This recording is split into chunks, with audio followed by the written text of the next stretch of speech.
O Evangelho de Marcos, capítulo 12. Os lavradores maus. Depois Jesus começou a falar por meio de parábolas. Ele disse: certo homem fez uma plantação de uvas e pôs uma cerca em volta dela. Construiu um tanque para pisar as uvas e fazer vinho, e construiu uma torre para o vigia.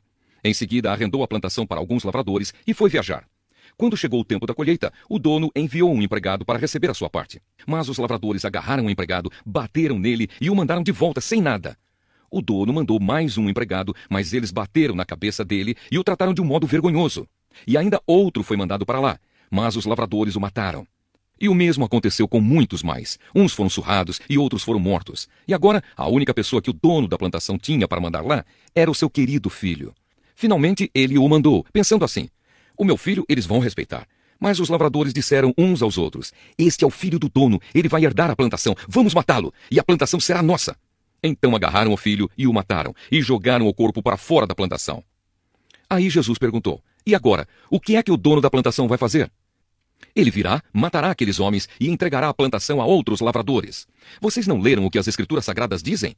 A pedra que os construtores rejeitaram veio a ser a mais importante de todas. Isso foi feito pelo Senhor e é uma coisa maravilhosa. Os líderes judeus sabiam que a parábola era contra eles e quiseram prender Jesus, mas tinham medo do povo. Por isso deixaram Jesus em paz e foram embora. A pergunta sobre os impostos. Depois mandaram que alguns fariseus e alguns membros do partido de Herodes fossem falar com Jesus, a fim de conseguirem alguma prova contra ele. Eles chegaram e disseram: mestre, sabemos que o Senhor é honesto e não se importa com a opinião dos outros. O Senhor não julga pela aparência, mas ensina a verdade sobre a maneira de viver que Deus exige. Diga, é ou não é contra a nossa lei pagar impostos ao imperador romano? Devemos pagar ou não? Mas Jesus percebeu a malícia deles e respondeu: por que é que vocês estão procurando uma prova contra mim? Tragam uma moeda para eu ver.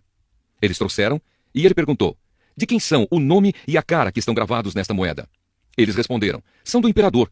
Então Jesus disse: deem ao imperador o que é do imperador, e deem a Deus o que é de Deus. E eles ficaram admirados com Jesus. A pergunta sobre a ressurreição. Alguns saduceus, os quais afirmam que ninguém ressuscita, chegaram perto de Jesus e disseram: mestre, Moisés escreveu para nós a seguinte lei: se um homem morrer e deixar a esposa sem filhos, o irmão dele deve casar com a viúva, para terem filhos que serão considerados filhos do irmão que morreu. Acontece que havia 7 irmãos. O mais velho casou e morreu sem deixar filhos. O segundo casou com a viúva e morreu sem deixar filhos. Aconteceu a mesma coisa com o terceiro.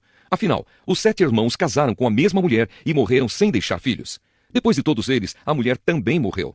Portanto, no dia da ressurreição, quando todos os mortos tornarem a viver, de qual dos 7 a mulher vai ser esposa? Pois todos eles casaram com ela. Jesus respondeu: como vocês estão errados, não conhecendo nem as Escrituras Sagradas, nem o poder de Deus. Pois quando os mortos ressuscitarem, serão como os anjos do céu, e ninguém casará. Vocês nunca leram no livro de Moisés o que está escrito sobre a ressurreição? Quando fala do espinheiro que estava em fogo, está escrito que Deus disse a Moisés: eu sou o Deus de Abraão, o Deus de Isaque e o Deus de Jacó. E Deus não é Deus dos mortos, e sim dos vivos. Vocês estão completamente errados. O mandamento mais importante. Um mestre da lei que estava ali ouviu a discussão, viu que Jesus tinha dado uma boa resposta e por isso perguntou: qual é o mais importante de todos os mandamentos da lei? Jesus respondeu: é este: escute, povo de Israel, o Senhor nosso Deus é o único Senhor. Ame o Senhor seu Deus com todo o coração, com toda a alma, com toda a mente e com todas as forças. E o segundo mais importante é este: ame os outros como você ama a você mesmo. Não existe outro mandamento mais importante do que esses 2. Então o mestre da lei disse a Jesus: muito bem, mestre, o Senhor disse a verdade. Ele é o único Deus e não existe outro além dele. Devemos amar a Deus com todo o nosso coração, com toda a nossa mente e com todas as nossas forças. E também devemos amar os outros como amamos a nós mesmos. Pois é melhor obedecer a estes 2 mandamentos do que trazer animais para serem queimados no altar e oferecer outros sacrifícios a Deus. Jesus viu que o mestre da lei tinha respondido com sabedoria e disse: você não está longe do reino de Deus. Depois disso, ninguém tinha coragem de fazer mais perguntas a Jesus. A pergunta sobre o Messias. Quando Jesus estava ensinando no pátio do templo, perguntou: como podem os mestres da lei ensinar que o Messias é descendente de Davi? Pois Davi, inspirado pelo Espírito Santo, escreveu: o Senhor Deus disse ao meu Senhor: sente-se do meu lado direito, até que eu ponha os seus inimigos debaixo dos seus pés. O próprio Davi chama o Messias de Senhor. Portanto, como é que o Messias pode ser descendente de Davi? Jesus e os mestres da lei. Uma grande multidão escutava com prazer o que Jesus ensinava. Ele dizia ao povo: cuidado com os mestres da lei. Eles gostam de andar para lá e para cá, usando capas compridas e gostam de ser cumprimentados com respeito nas praças. Preferem os lugares de honra nas sinagogas e os melhores lugares nos banquetes. Exploram as viúvas e roubam os seus bens. E para disfarçarem, fazem orações compridas. Portanto, o castigo que eles vão sofrer será pior ainda. A oferta da viúva pobre. Jesus estava no pátio do templo, sentado perto da caixa das ofertas, olhando com atenção as pessoas que punham dinheiro ali. Muitos ricos davam muito dinheiro. Então chegou uma viúva pobre e pôs na caixa 2 moedinhas de pouco valor. Aí Jesus chamou os discípulos e disse: Eu afirmo a vocês que isto é verdade. Esta viúva pobre deu mais do que todos, porque os outros deram do que estava sobrando. Porém, ela, que é tão pobre, deu tudo o que tinha para viver. Atos dos Apóstolos, capítulo 18. Em Corinto. Depois disso, Paulo saiu de Atenas e foi para a cidade de Corinto. Encontrou ali um judeu chamado Áquila, que era da província do Ponto. Fazia pouco tempo que ele tinha chegado da Itália com Priscila, a sua esposa. Eles tinham saído de lá porque o imperador Cláudio havia mandado que todos os judeus fossem embora de Roma. Paulo foi visitá-los e acabou ficando ali para trabalhar com eles, porque a profissão de Paulo e a deles era a mesma, isto é, fazer barracas. E todos os sábados ele falava na sinagoga e procurava convencer os judeus e os não-judeus. Depois que Silas e Timóteo chegaram da província da Macedônia, Paulo começou a dar todo o seu tempo para anunciar a mensagem. Ele afirmava aos judeus que Jesus é o Messias. Mas alguns deles ficaram contra Paulo e o xingaram. Então, em sinal de protesto, ele sacudiu o pó das suas roupas e disse: Se vocês se perderem, os culpados serão vocês mesmos.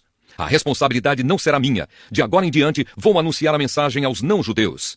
Então ele saiu de lá e foi morar na casa de um homem chamado Tício Justo, um não-judeu que adorava a Deus. A casa dele ficava ao lado da sinagoga. Crispo, que era o chefe da sinagoga, também creu no Senhor Jesus e todas as pessoas da sua casa também creram. Muitas pessoas da cidade de Corinto ouviram a mensagem, creram e foram batizadas. Certa noite Paulo teve uma visão e nela o Senhor disse: Não tenha medo, continue falando e não se cale, porque eu estou com você. Ninguém poderá lhe fazer nenhum mal, pois muitas pessoas desta cidade são minhas. E Paulo ficou ali 1 ano e meio ensinando a palavra de Deus àquela gente. Quando Galio se tornou governador da província da Acaia, os judeus se juntaram contra Paulo. Eles o agarraram, o levaram ao tribunal e disseram ao governador: Este homem está querendo convencer o povo a adorar a Deus de um modo que é contra a nossa lei. Quando Paulo ia falar, Galio disse aos judeus: Judeus, se isso fosse alguma falta grave ou um grande crime, seria justo que eu tivesse paciência para escutá-los. Mas como é só uma questão de palavras, de nomes e da própria lei de vocês, resolvam vocês mesmos. Eu não vou ser juiz nesses assuntos. Em seguida os expulsou do tribunal. Então eles agarraram Sóstenes, o chefe da sinagoga, e o surraram diante do tribunal. Porém Galio não se importou com isso. A volta para Antioquia. Paulo ficou muitos dias com os cristãos em Corinto. Depois se despediu deles e embarcou no navio para a província da Síria, junto com Priscila e o seu marido Áquila. Antes de embarcar em Cencreia, ele rapou a cabeça como sinal de que havia cumprido uma promessa que tinha feito a Deus. Eles chegaram à cidade de Éfeso e Priscila e Áquila ficaram ali. Paulo entrou na sinagoga e falou com os judeus. Então lhe pediram que ficasse com eles mais tempo, porém ele não quis. E quando foi embora disse: Eu voltarei, se Deus quiser. Então Paulo embarcou e partiu de Éfeso.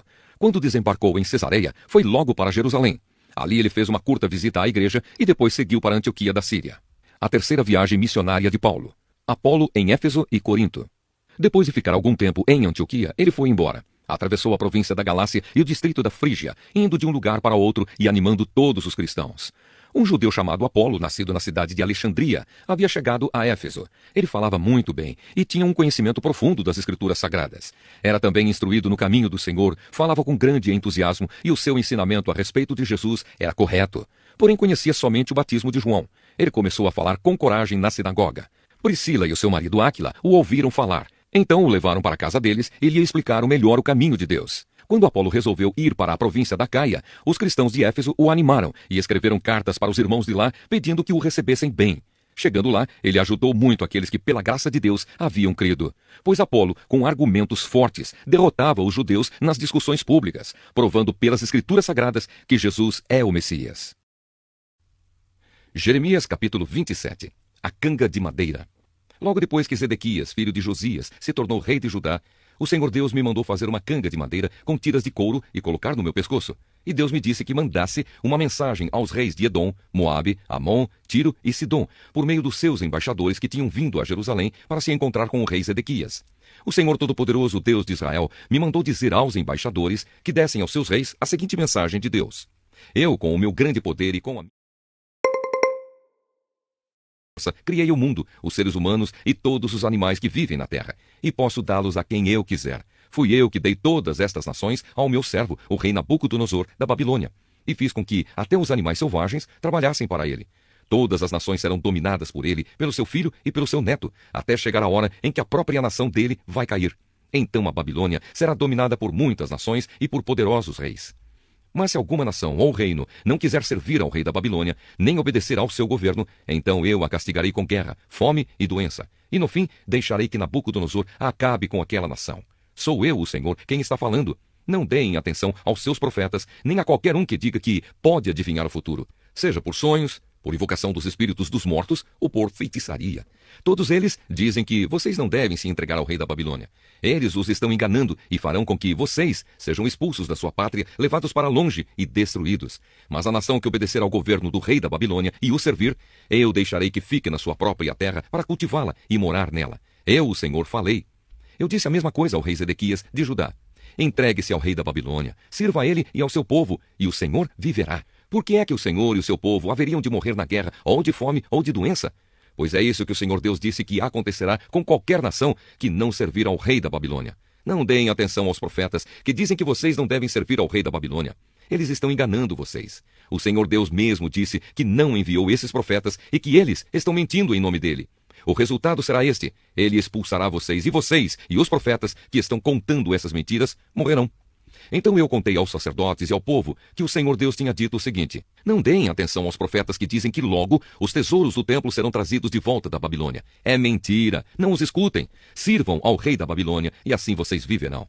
Por que fazer com que esta cidade vire um montão de ruínas? Se eles são realmente profetas, e se têm a minha mensagem, então peçam a mim, o Senhor Todo-Poderoso, que não permita que os tesouros que foram deixados no templo e no palácio real de Jerusalém sejam levados para a Babilônia. Quando o rei Nabucodonosor levou o rei de Judá, que era Joaquim, filho de Jeoaquim, e também as pessoas importantes de Judá e Jerusalém para a Babilônia, ele deixou as colunas, a bacia, os suportes e alguns outros tesouros no templo.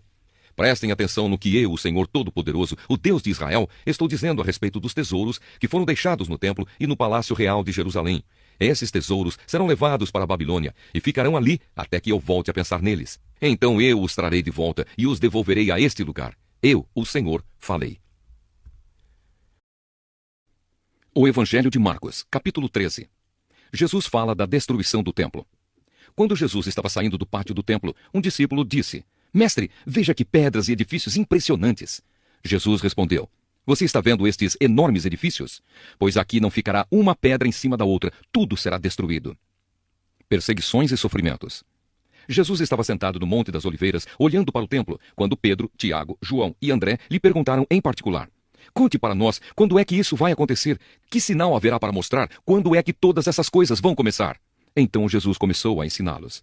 Ele disse: Tomem cuidado para que ninguém engane vocês, porque muitos vão aparecer fingindo ser eu e dizendo: Eu sou o Messias, e enganarão muitas pessoas. Não tenham medo quando ouvirem o barulho de batalhas ou notícias de guerras. Tudo isso vai acontecer, mas ainda não será o fim. Uma nação vai guerrear contra outra, e um país atacará outro. Em vários lugares haverá tremores de terra e falta de alimentos. Essas coisas serão como as primeiras dores de parto. Vocês precisam ter cuidado, porque serão presos e levados aos tribunais e serão chicoteados nas sinagogas. Por serem meus seguidores, vocês serão levados aos governadores e reis para serem julgados e falarão a eles sobre o Evangelho. Pois antes de chegar o fim, o Evangelho precisa ser anunciado a todos os povos. Quando prenderem e entregarem vocês às autoridades, não fiquem preocupados antes da hora com o que irão dizer. Quando chegar o momento, digam o que Deus lhes der para dizer. Porque as palavras que disserem não serão de vocês mesmos, mas virão do Espírito Santo. Muitos entregarão os seus próprios irmãos para serem mortos, e os pais entregarão os filhos, e os filhos ficarão contra os pais e os matarão. Todos odiarão vocês por serem meus seguidores, mas quem ficar firme até o fim será salvo. O grande sofrimento. E Jesus continuou: Vocês verão o grande terror no lugar onde não deveria estar. Que o leitor entenda o que isso quer dizer. Então, os que estiverem na região da Judeia, que fujam para os montes. Quem estiver em cima da sua casa, no terraço, que fuja logo e não entre para pegar nada. E quem estiver no campo, que não volte para casa a fim de buscar as suas roupas. Ai das mulheres grávidas e das mães com criancinhas naqueles dias. Orem a Deus para que isso não aconteça no inverno, porque naqueles dias haverá um sofrimento tão grande como nunca houve desde que Deus criou o mundo, e nunca mais acontecerá uma coisa igual. Porém, o Senhor diminuiu esse tempo de sofrimento. Se não fosse assim, ninguém seria salvo. Mas por causa do povo que Deus escolheu para salvar, esse tempo já foi diminuído. Portanto, se alguém disser para vocês, vejam, o Messias está aqui, ou o Messias está ali, não acreditem, porque aparecerão falsos profetas e falsos messias, que farão milagres e maravilhas para enganar, se possível, até o povo escolhido de Deus. Prestem atenção, eu estou lhes dizendo tudo isso antes que aconteça. A vinda do Filho do Homem. Jesus disse, depois daqueles dias de sofrimento, o sol ficará escuro e a lua não brilhará mais. As estrelas cairão do céu e os poderes do espaço serão abalados. Então o Filho do Homem aparecerá descendo nas nuvens, com grande poder e glória. Ele mandará os anjos aos 4 cantos da terra e reunirá os escolhidos de Deus de um lado do mundo até o outro. A lição da figueira. Jesus disse ainda, aprendam a lição que a figueira ensina. Quando seus ramos ficam verdes e as folhas começam a brotar, vocês sabem que está chegando o verão. Assim também, quando virem acontecer essas coisas, fiquem sabendo que o tempo está perto, pronto para começar. Eu afirmo a vocês que isto é verdade. Essas coisas vão acontecer antes de morrerem todos os que agora estão vivos. O céu e a terra desaparecerão, mas as minhas palavras ficarão para sempre. O dia e a hora. E Jesus terminou dizendo, mas ninguém sabe nem o dia nem a hora em que tudo isso vai acontecer. Nem os anjos do céu, nem o Filho, mas somente o Pai. Vigiem e fiquem alertas, pois vocês não sabem quando chegará a hora. Será como um homem que sai de casa e viaja para longe. Mas antes de ir, dá ordens, distribui o trabalho entre os empregados e manda o porteiro ficar de vigia. Então vigiem, pois vocês não sabem quando o dono da casa vai voltar. Se será à tarde, ou à meia-noite, ou de madrugada, ou de manhã. Se ele chegar de repente, que não encontre vocês dormindo. O que eu lhes digo, digo a todos, fiquem vigiando.